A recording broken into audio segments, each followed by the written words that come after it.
Hi everyone, this is Jessica Stokes. I am the lead of Fresh Academy, and today I'm going to be guiding you through a 3-part video series that covers Summit Learning, PowerSchool, and Fresh Academy. So let's get started. We're going to start talking about Summit Learning. So when you want to log into Summit Learning, you'll use summitlearning.org, and when you go there, you'll see that the login button is in the top right corner. It's orange. You see it right here.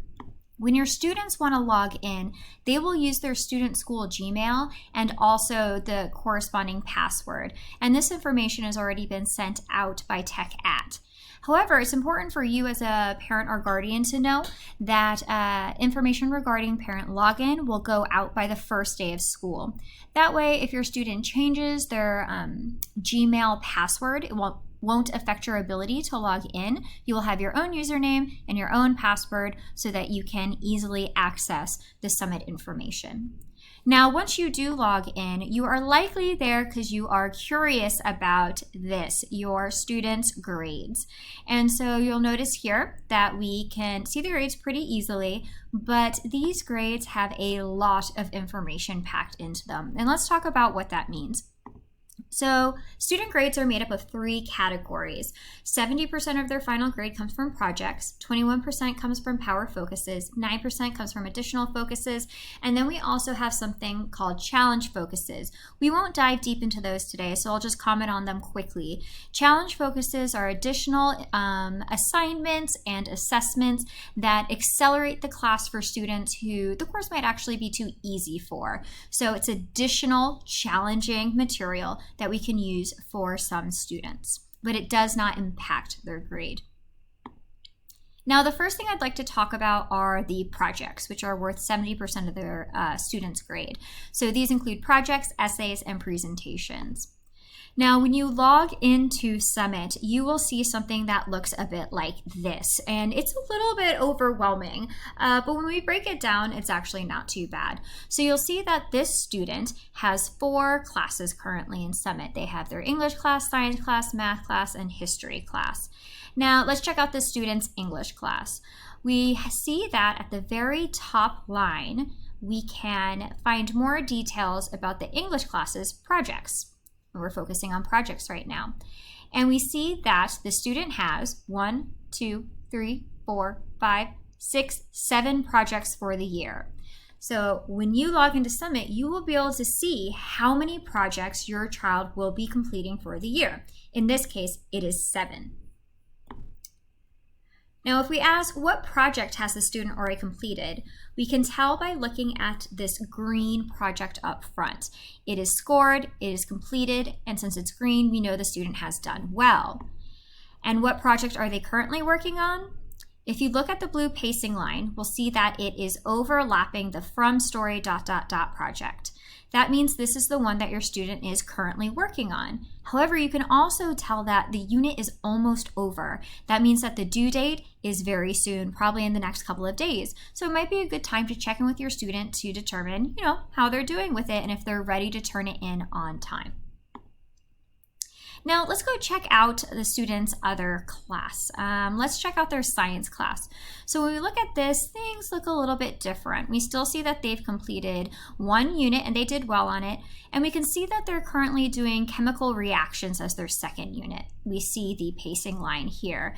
But this unit is yellow. So what might these colors mean? What might the blue mean? What might the green mean? What might the yellow mean? So the blue projects or units the student's still working on, or it's unassigned. The green means completed and the student's on track, and the yellow means that there is feedback requiring edits. So that doesn't mean that the student's done something wrong. It just means that they've turned in material that everything wasn't correct. It didn't show mastery over the topic. And so feedback was given that they then need to edit in order to show that they fully understand the information and that they're on track to do well on the final project. So that is what those colors mean. Now I want to check out one more class. Let's take a look at one more class. Let's take a look at math. So we'll see that we have our fourth and final color there. We have our greens, we have our yellows, but now we also have red. And so red means incomplete, missing, and off track. So our student completed their first unit, but it's still yellow. That means that they never went back and made the edits suggested by the teacher, and therefore that was then reflected in the project they turn in that didn't show kind of the average proficiency that we're looking for. And so they received below cog skill average, which means that they received below a C. So they received a D or F on this project. So that's why it's yellow and not green. Then we see here a red project, and in the current project that the student's working in, see the pacing line, it's also red. That means in this project, they never turned in the project. And here, in the current project they're working on, they have not turned in work that has been currently assigned. This is when we should be concerned. The student has not turned in their previous project and are currently not turning in materials for their current project. If you see red in your student summit, that's a really good time to sit down with your student and talk about what's going on, and also possibly to contact me or their teacher to see what they need to do to get back on track. All right, now if you do want to investigate on your own, you can click on projects and see specifically what it is your student has and has not turned in, and what they do or do not need to complete edits on. For instance, the personal essay was never turned in, personal essay 2 was turned in but needs edits, analytical paragraph draft needs edits, brainstorm narrative was never turned in, narrative outline and personal narrative draft were turned in, and they look great. And you'll see that all of this material builds up to these stars, which are the final projects. For a student to score well on their final project, you want to see these essentially to be mostly green, because that indicates that they're on their way to scoring really well on these final projects. If you see a lot of red, that means they probably won't even be able to turn in this project because it's incomplete or not done. And if you see a lot of yellows, that means they'll be able to turn it in, but it won't be meeting kind of the proficiency that we expect for it, and they won't score above average. So the big takeaway, because that's a lot of information, when you're looking at Summit, if you're going to remember one thing, remember that blue is neutral, green is great, yellow is where do we need some help, and red is what is missing and why. If you can remember these colors, it will definitely ease your ability to understand Summit. So let's talk about next power focuses. So power focuses, which are 21% of the grade, are essential information and are required to pass the course. Your student must complete all of the power focuses assigned in the course in order to move on to the sophomore level of that course. So let's take a look at what that really means. In our English class that we looked at previously, we can see that the second row beneath projects, the second row is the power focus area, or PFA row.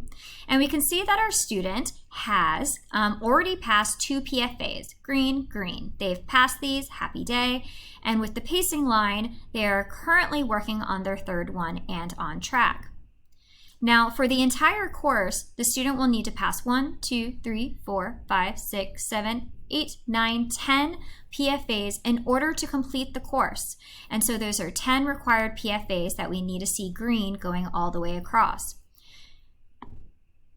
Now again, if you click on the PFA, it'll take you in there and you'll be able to see the different objectives that this, the assessment quizzes or tests the student on, and also you'll be able to see the study materials. And so everything that the student needs to complete the PFA is packed into the platform or Summit Learning so that they can self-study if they need additional help outside of just their class. And so here's an example of, not the best example, but here's an example of what the multiple choice questions look like in the assessment.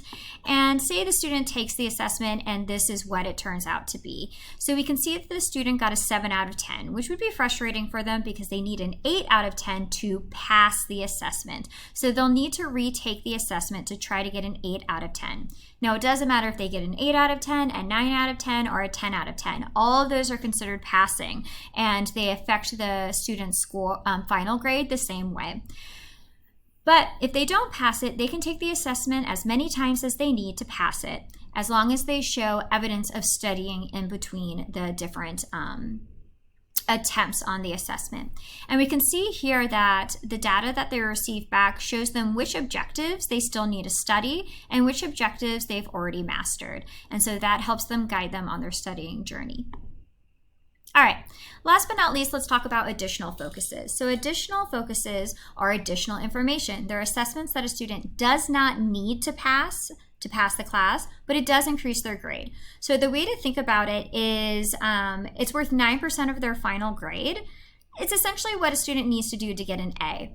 So let's take a look at our classes again. So in English, we'll see that the third row is additional focuses. We have fewer additional focuses, only 4. So there's less of them, but they're much harder than the PFAs. And so say this student has an 88. They probably only need to pass 1 additional focus in order to get their grade to an A. So these additional focuses are ways that students can get their grade to an A in the course. And so, as we said, these grades are packed with a ton of information. And one last thing before we head out of this video, I want to ask you guys, in the past years, what grade did your students start with at the very beginning of the year? Probably 100. And over the year, what happened to that grade? The 100 decreased. So with each assignment that they did that was lower than a 100, their grade decreased. And so psychologically, that can affect some students where they feel as though their grades are constantly being chipped away at, that they're constantly losing their grade, which can be quite stressful. At our school, we don't grade that way. Students start with a low grade and they build towards a higher grade, reflecting the amount of content and skills that they have successfully learned and demonstrated. So if in the first quarter your student has a 40 or a 50 or a 60, don't get upset with them. You don't really need to be concerned. It's the very first quarter. They're turning in their very first projects and they haven't kind of gotten to learn the things that they need to learn yet. And as they go through the quarters, their grade will increase as they learn more. And so for instance, with projects, here we have our student on their first project, they received a 4.5 score on the development cog skill. Second semester, they will show evidence of the development cog skill again, and their score will probably get higher, causing their overall score to increase. So students will have multiple attempts to show specific skills, in this instance, themes, development, selection of evidence, communicating accurately, and they will have opportunities again to show these skills, allowing them to increase their grade over time as their skills increase. This also is the same case with power focuses. As students complete power focuses as an additional focuses, their grade will increase. We also only have 1 grade for the entire year that reflects a child's improvement. So if your student does poorly first quarter or even second quarter, that's not going to haunt them through the entire year. The grade that they have at the end of the year is the grade that they have.